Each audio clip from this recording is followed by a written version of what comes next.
आज हम बात करने वाले हैं dose God exist, Javed Akhtar और मुफ्ती समाइल नदवी के बीच।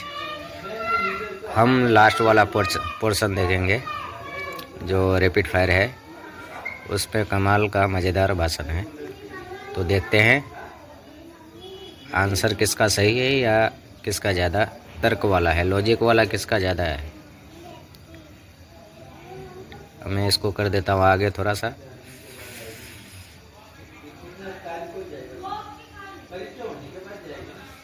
यहाँ से देखेंगे हम, अभी समझ लो, यहाँ से हम देखना चालू करेंगे। यहाँ से हम देखेंगे, देखते हैं इसका लॉजिक एंड में ज़्यादा है, क्योंकि वो पहले में भाषण वो सब में इतना मज़ा नहीं है। अभी लास्ट वाला पोर्शन ज़्यादा मज़ा आएगा, तो हम इसको देखते हैं। अब हम इस करते हैं चालू, ठीक है। आप लोग भी कमेंट में बताइएगा आपका रिएक्शन क्या रहा। Cross examination. तो सबसे पहला सवाल आपसे ये है कि जो मैं इतनी देर से कॉन्टिंजेंसी आर्ग्यूमेंट आपको बता रहा था, ये अकल से ही बता रहा था हजरत, आप ये बताएं कि आप इन्फिनिट रिग्रेस ऑफ कॉजेस को पॉसिबल मानते हैं या नेसेसरी बीइंग के एग्जिस्टेंस को सही समझते हैं? क्योंकि दो ही ऑप्शन हो सकता है, आप ये बताएं। देखिए, आपको मैं ईमानदारी से बात करूं, एक तो मैं कॉन्टिजेंसी वर्ड ठीक से समझता हूं, और इस वक्त भी जो आपने अंग्रेजी के अल्फाज इस्तेमाल किए वो जरा थोड़े से मुझे डिफिकल्ट और कॉम्प्लिकेटेड है, तो आप जरा सिंपल जबान में सवाल कर सकते हैं? बिल्कुल कर सकता हूँ। यूनिवर्स की हर चीज कॉन्टिंजेंट होने का मतलब ये है कि वो अपने एग्जिस्टेंस में किसी के ऊपर डिपेंडेंट है। जो भी चीज डिपेंडेंट होगी वो चीज इंडिपेंडेंट नहीं हो सकती, तो उसका कोई ना कोई। एक बात तो समझ में आ गई, कोई फिल्म वाले लोग को अंग्रेजी नहीं आती, उसको ट्रांसलेटर साथ में लेके आना पड़ेगा। मौलवी का अंग्रेजी भारी पड़ गया। होगा तो अब आप क्या समझते हैं कि ये इन्फिनिट रिग्रेस है, यानी कॉज पर कॉज, कॉज पर कॉज, कॉज पर कॉज, और कभी कोई यानी ये एंडलेसली चलता रहा? क्योंकि अगर ऐसा होगा तो हम तो एग्जिस्टेंस में आते ही नहीं। लॉजिकली ये मुत्तफक अलैह चीज है, मुत्तफक अलैह अग्रीड अपॉन। इस पे हमने एग्री किया था कि मुश्किल शब्द आएगा तो अर्थ बताना पड़ेगा। तो इन्फिनिट रिग्रेस तो पॉसिबल नहीं है, तो कहीं ना कहीं आपको रुकना पड़ेगा ऐसे नेसेसिटी। नहीं, कोई जरूरत नहीं रुकने की। किसने कहा आप रुकना पड़ेगा? आप रुकते हैं खुदा पे, आप नहीं रुकते। आप कहते हैं वो हमेशा से, जब उस वक्त से जब वक्त नहीं था। आप कहाँ रुकते हैं? ये अब हुआ था वो आप नहीं कहते। हम क्यों नहीं मान सकते कि यूनिवर्स जो है और बल्कि मल्टीवर्स जो है वो हमेशा से है, वो बनती है, बिगड़ती है। एक हमारे यहाँ एक चीज है ब्लैक होल, वो समेट लेता है वापस, फिर ब्लास्ट होता है, फिर फैल जाता है। और इसमें हमारी तो खैर कोई औकात ही नहीं है इंसान की। एक छोटे से जर्रे पे हम 50-60 साल की उम्र रखते हैं, जो करोड़ों अरबों साल की कायनात उसमें, और पैदा भी निहायत ही बेहुदा वजह से हुए थे। तो इसमें ये सोचना कि इसकी वजूहात और ये क्यों है, ये डिपेंडेंट है, ये हम देख रहे हैं। क्या मालूम, आप सोचिए कि ये जो फैल रही है कायनात, ये कहाँ फैल रही है, ये कहाँ जा रही है, और ये फैल क्यों रही है? अरे बना लीजिए तुमने, रुको, यहाँ काफी है। ये फैल क्यों रही है? ये और कौन सी कायनात जिसे मैं दूरबीन से देखता हूं तो 2 बिलियन लाइट ईयर पे है, उससे मेरा कोई वास्ता ही नहीं है। 2 बिलियन ईयर यानी अगर मैं 80,000 माइल्स पर सेकेंड से चलूं तो 20 करोड़ साल में वहां पहुंच जाऊंगा। इसकी जरूरत क्या थी? ये दुनिया, ये कायनात तो इंसान अशरफुल मखलूकात के लिए बनाई गई ना। तो ये सब ये टर्म समझ में नहीं आया, इसमें कोई खास समझने वाली बात थी भी नहीं। ये जो अल्टीमेट कहा यह जाता है कि ये जो पूरी यूनिवर्स है, ये जो दुनिया है, ये इंसान के लिए बनाई गई। अच्छा, ये सब इंसान के लिए, क्यों साहब? सही है ना? बिल्कुल, लेकिन इसका ये मतलब नहीं कि किसी चीज के पीछे रीजन आपको नहीं पता तो रीजन नहीं है, इसे कहते हैं नहीं, मुझे नहीं पता, लेकिन मेरी जिम्मेदारी नहीं। वो बिल्कुल सही कहा था उसने, बर्टन रसल ने। आपने उसे मजाक में टाल दिया कि भाई आप एक दावा कर रहे हैं, मैं क्यों कहूं कि ये गलत है दावा? आप प्रूफ कीजिए, मेरे पे जिम्मेदारी ही नहीं है, मैंने थोड़ी कहा है। आप प्रूफ कीजिए कि ये सही है। आप आर्ग्यूमेंट ऑफ कंटिजेंसी का जवाब सवाल पूछना चाहेंगे? आप सवाल पूछना चाहेंगे मुफ्ती साहब से? क्योंकि ये क्रॉस एग्जामिनेशन का दौर है, आप जैसे पहले बोल रहे थे फेथ को लेके कुछ, मैं ये पूछना चाहूंगा कि खुदा ने जो भी रेवल्यूशन की है, एक मजहब की नहीं, बहुत से मजहबों में की है, अलग अलग रेवल्यूशन है। कहीं कुछ एक बातें हैं, कॉन्ट्रडिक्शन भी है आपस में, कहीं कुछ आप कर सकते हैं, कहीं कुछ नहीं कर सकते। ऐसा नहीं है कि सबकी कोड ऑफ मॉरल एक है। तो ये किस्सा क्या है? अब आप ये देखिए कि मुझे कभी कभी लगता है कि जो फुटबॉल फाइनल होता है, लाखों लोग होते हैं, फिर वो टीवी कवर कर रही करोड़ों लोग, अगर उसमें खुदा की एक बूमिंग आवाज आ जाती, मैं गॉड हूं, तो सारे लोग अभी सुन लेते और टीवी पे भी सुन लेते, किस्सा खत्म होता। ये इतनी राजदारी क्या है कि तुम सामने कुछ तो सबूत दे दो हमें सॉलिड। ये कह साहब ये यूनिवर्स कैसे बनी, इससे मसला क्या हल होगा? मैं पूछूंगा आपसे खुदा कैसे बना? क्यों नहीं पूछूंगा कैसे बना? बल्कि वो तो कायनात से कहीं ज्यादा इंटेलिजेंट है, कायनात से कहीं ज्यादा कॉम्पिटेंट जी, वो हमेशा से। अरे आप कहेंगे मैं मान लूंगा। अच्छा, दोयम वो कादिर मुतलक, यानी कादिर मुतलक का मतलब ओमनीपोटेंट है, जो चाहे कर सकता है। आपको नौकरी दिलवा सकता है, आपकी अच्छी जगह शादी करवा सकता है, आपके पड़ोसी का मुकदमा हरवा सकता है, आपको जिता सकता है, सब काम करता है। थोड़ा सा माइक क्लोज जी। वो इस दुनिया को चला कैसे रहा है? ये दुनिया कैसे चल रही है? आपको इस पे हैरत नहीं होती? या कयामत के बाद कभी एक जस्टिस होगा, जब ये बच्चा मर चुका होगा, जिसकी धज्जियां उड़ गई बम से, इसको इंसाफ मिलेगा तब। अच्छा, अब जवाब दूं? हाँ जी जी, मैं इसीलिए आप की तरफ आता हूं। सबसे पहले आपने रेवलेशन और स्क्रिप्चर्स की बात की, इस पे मैं बात कर सकता हूं, लेकिन आज नहीं करूंगा क्योंकि वक्त कम है। कभी और इस पे डिस्कस करेंगे, मैं तैयार हूं उस पे भी बात करने के लिए। ये अभी से राउंड 2 की भूमिका तय हो रही है। डज गॉड एग्जिस्ट राउंड 2 जी। चूंकि आज गॉड के एग्जिस्टेंस पे बात है, तो मैं उसी के रिलेटेड जो है आपके सवालात को एंटरटेन भी करूंगा और मैं भी पूछूंगा। आपने कहा कि आपने साबित ही नहीं किया, जबकि आर्ग्यूमेंट ऑफ कॉन्टिंजेंसी बुनियादी आर्ग्यूमेंट है। आप मुझे कॉन्टिजेंसी का मतलब बताइए, आपका मतलब क्या कॉन्टिजेंसी? कॉन्टिंजेंसी का मतलब यह हुआ कि हर वो वजूद जो किसी भी चीज का पाबंद है, हर वो वजूद या हर वो चीज जो अपने एग्जिस्टेंस में किसी भी चीज के पाबंद है और उससे बाउंड है, उसको उसकी जरूरत है, उस पर डिपेंड करती है, तो जाहिर सी बात है कि उसका कोई ना कोई कॉज होता है। ये तो अक्ल की बात है, ये आप रीजनिंग की बात करते हैं, मैं वही कर रहा हूं। दूसरी चीज आपने ये बात कही कि इतने बिलियन लाइट ईयर्स दूर है, उसका मेरा क्या लेना देना। फिर मेरे ख्याल से आपको ये नहीं कहना चाहिए I think therefore I am an atheist. आपको सोचना चाहिए, सिर्फ आप एक लिमिटेड दायरे में रहकर नहीं सोचें, बल्कि बाहर निकलकर सोचें। आपने तीसरा सवाल किया, आपने 2-3 सवाल एक साथ। ऐसी बातें ना कीजिए, कुछ लोगों को इतराज हो जाएगा आप पे कि आप कुछ भी सोचिए। ये इजाजत आपको है नहीं, मुझे है।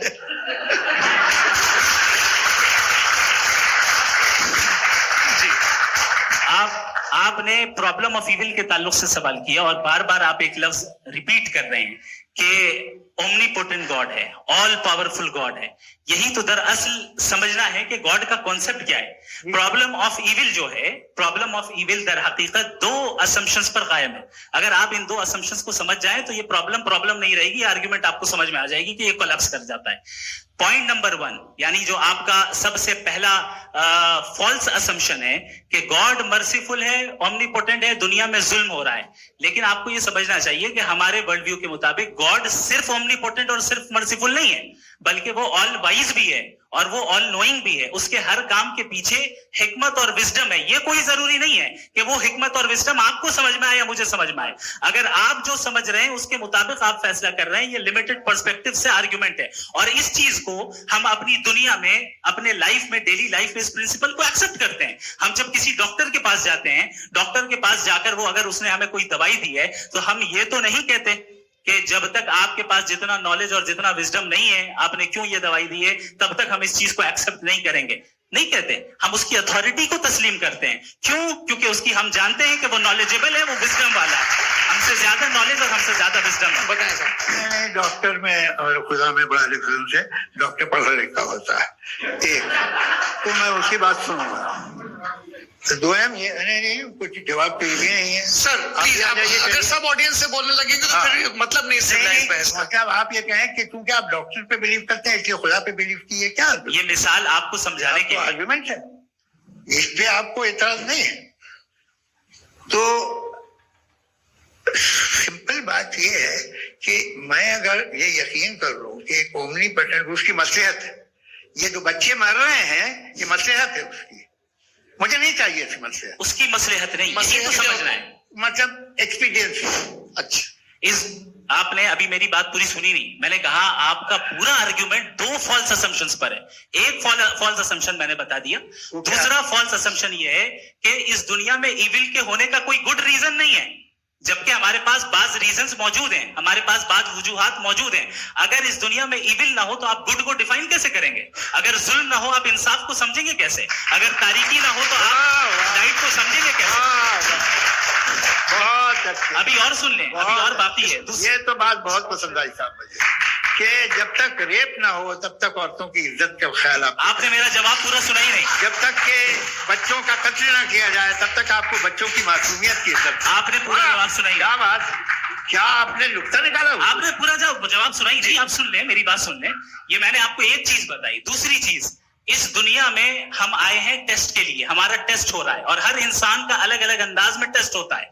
और इस दुनिया में अगर इविल मौजूद है तो वो इविल जरिया है हमारे अंदर ह्यूमन नोबल क्वालिटीज को डेवलप करने का और अलग अलग फील्ड में प्रोग्रेस करने का। और अगर हमारे अंदर और इस दुनिया में इविल नहीं होता तो बताइए टेस्ट का मतलब क्या होता? अगर मैं अपने स्टूडेंट को एमसीक्यूज दूं और उसमें सिर्फ राइट आंसर लिख कर दे दूं और कहूं तुम्हारा टेस्ट हो गया, ये मीनिंगलेस है। इस दुनिया में अगर हम टेस्ट के लिए आए हैं तो जाहिर है गुड एंड इविल दोनों मौजूद है। तो अगर गुड एंड इविल दोनों मौजूद है तो ये इविल भी खुदा का बनाया हुआ है। जी हाँ, खुदा का बनाया हुआ है। लेकिन अच्छा चलो अच्छी बात। जी बिल्कुल तो बिल्कुल खुदा ने बनाया। अभी तो ये है कि जो मेजॉरिटी है दुनिया में वो इविल है, तो ये खुदा एक्चुअली इविल के साइड पे लग रहा है मुझे। बिल्कुल भी मेजॉरिटी में तो वो है। क्या बात कर रहे हैं भाई आप? कोई भी जो मुंसिफ होगा, चाहे आपका अपना घर हो जिसके आप सबसे बड़े हैं, चाहे आपकी ऑर्गेनाइजेशन हो जो आप चलाते हैं, वहां पर आप इवल रखेंगे साबित करने को कि बाकी लोग शरीफ हैं। मेरी बात सुन, क्या ये आर्ग्यूमेंट ही गलत है? अगर कि जब तक के कोई इवल नहीं होगा तब तक के शरीफ आदमी शरीफ नहीं लगेगा। अगर एग्जामिनर गलत ऑप्शन दे रहा है तो एग्जामिनर इविल नहीं हो गया, जो गलत ऑप्शन को सेलेक्ट कर रहा है वो फेल होगा। क्रिएटर ने इविल को बनाया है लेकिन वो इविल नहीं है। अच्छा सुनिए मेरी let me complete sir. Creator ने इविल को बनाया है टेस्ट के लिए, वो इविल नहीं है। इविल वो होगा जो उसे इख्तियार करेगा। छुरी को बनाने वाला गलत नहीं होता है, छुरी का गलत इस्तेमाल करने वाला गलत होता है। रेप को कैसे गलत इस्तेमाल करते हैं? रेप इंसान के फ्री विल का नतीजा है। ये रेप कैसे गलत इस्तेमाल होता है? ये अब सुन ले गलत इस्तेमाल होता है। हाँ मैं बता रहा हूँ ना कैसे गलत मैं बता रहा हूँ कि जो इविल इस दुनिया में मौजूद है उसके कई सारे तरीके हैं। एक तरीका इंसान का अपना फ्री विल है। अब अगर कोई रेपिस्ट रेप कर रहा है तो इसका गॉड का कसूर नहीं है, वो अपने फ्री विल का गलत इस्तेमाल कर रहा है, उसको सजा मिलनी चाहिए। और उसी के लिए जहन्नम बनाई गई है। ये फ्री विल का भी बड़ा चक्कर। आप जब कोई बुरा काम करते हैं या कोई बुराई होती है तो ये कहा जाता है कि ये फ्री विल है। 7 billion free wills are moving on this planet. 7 billion free will. और एक आदमी अपनी फ्री विल से मुझे कत्ल कर दे तो मैं खुदा की मर्जी से मरा हूं कि इसकी फ्री विल की वजह से? मेरी मौत खुदा के हाथ है या ये फ्री विल वाले के हाथ है? खुदा ने फ्री विल का निजाम बनाया है और उस निजाम का गलत इस्तेमाल करके कोई आपको मार रहा है, इस्तेमाल करके मेरा कत्ल कर देता है। अब मेरी मौत का जिम्मेदार कौन है? वो इंसान जिम्मेदार है। वो इंसान जी। तो ये कहना कि और उसको सजा मिलेगी। तो अब आप आगे चलिए कि ये तय करना कि अल्लाह ही या अल्लाह ने खुदा ही जिंदगी देता है, खुदा ही मौत देता है, ये गलत है। बिल्कुल गलत नहीं है। हाँ नहीं, निजाम उसी ने बनाया फ्री विल का। निजाम मौत और हयात को उसी ने बनाया। You are contradicting yourself. अभी आपने कहा कि एक आदमी ने फ्री विल से आपको मार दिया, इसमें उसे फ्री विल दी गई थी, उसने गलत इस्तेमाल किया। 7 billion free wills are moving on this planet, और आप चाह रहे हैं कि मैं सिर्फ खुदा का ध्यान करूं। ये 7 बिलियन फ्री विल्स को मुझे लुक आफ्टर करना पड़ेगा कि नहीं? ये तो तबाहियां कर रही हैं और तबाहियां ज्यादा हो रही हैं। बिल्कुल। तो अगर आप बताएं अगर खुदा नहीं है फॉर एग्जाम्पल, हाँ। तो आप इविल को कैसे डिसाइड करेंगे? यानी how can you define evil objectively without God? Evil को डिफाइन करिए। देखिए, दुनिया में 2 तरह के जानवर हैं, एक जो अकेले रहते हैं जंगल में, और एक जो ग्रुप्स में रहते हैं। ग्रुप में जो भी रहेगा, चाहे वो आपका फाउंडेशन हो, चाहे कोई क्लब हो, चाहे कोई पॉलिटिकल पार्टी हो, चाहे कोई यूनिट हो, उसमें आपको इंटरैक्ट करने के रूल बनाने पड़ेंगे। यानी लोग तय करेंगे। लोग क्या करेंगे? अगर लोगों ने ये तय किया कि किसी का रेप करना सही, आप जस्टिफाई करेंगे? नहीं, आपका फाउंडेशन तो ये हो गया ना कि लोग ही विल डिसाइड करेंगे। अरे, दुनिया में ऐसे ग्रुप्स हैं जो रेप को जायज मानते हैं सर्टेन हालात में। मैं डिटेल में नहीं जानूंगा, आप ही जानते हैं। ये जो आईसिस वाले थे, इन्होंने क्या किया था, तो उन्होंने क्या किया उसका खुदा से कोई ताल्लुक नहीं है सर। मैंने सिंपल सवाल किया कि इविल को आप डिफाइन करते कैसे हैं? आइए वापस आइए जी। आप साथ में तभी रह सकते हैं जब कुछ आप ऐसे उसूल डेवलप करें जिसमें हर एक का बेसिक तहफ़्फ़ुज़, हर एक का बेसिक राइट हो और हर एक को कोई आराम मिले। यही तरीका है किसी भी ऑर्गेनाइजेशन जिसमें एक से ज्यादा लोग हैं और वो ऐसे चलती है जिंदगी। उसमें अगर आप गड़बड़ करेंगे तो तबाही होगी, नुकसान होगा, बर्बादियां आएंगी। और अगर उसमें आप घर ले लीजिए ना, एक हस्बैंड है, एक वाइफ है, बच्चे हैं, वालदा भी हैं, 2 बहनें भी हैं, एक भाई भी है। अब इसमें कोई निजाम आपको चाहिए साथ में रहने का, और एक दूसरे पे भरोसा रहे, एक दूसरे के बहीख्वाह हो, एक दूसरे की मदद करें, ऐसी जिंदगी। सर आपकी बात आ गई। आप ये कह रहे हैं कि लोग डिसाइड करेंगे क्या सही है क्या गलत है, यही है? मेजोरिटी डिसाइड करेगी क्या सही है क्या गलत है? अरे भाई बिल्कुल। मेजोरिटी अगर ये कहे कि नाजी जर्मनी के साथ जिस तरह मेजोरिटी थी कि जेनोसाइड करना सही, आप जस्टिफाई करेंगे? उस वक्त आपका ये उसके बाद क्लोजिंग। हाँ, उस वक्त प्लेनेट पे जो लोग थे, हाँ। उनमें कितने लोग हिटलर को सही समझते? अच्छा, प्लेनेट की मेजोरिटी तय करेगी सोसाइटी की नहीं। प्लेनेट की मेजोरिटी गॉड के एग्जिस्टेंस को सही मानती है, आप क्यों नहीं मानते?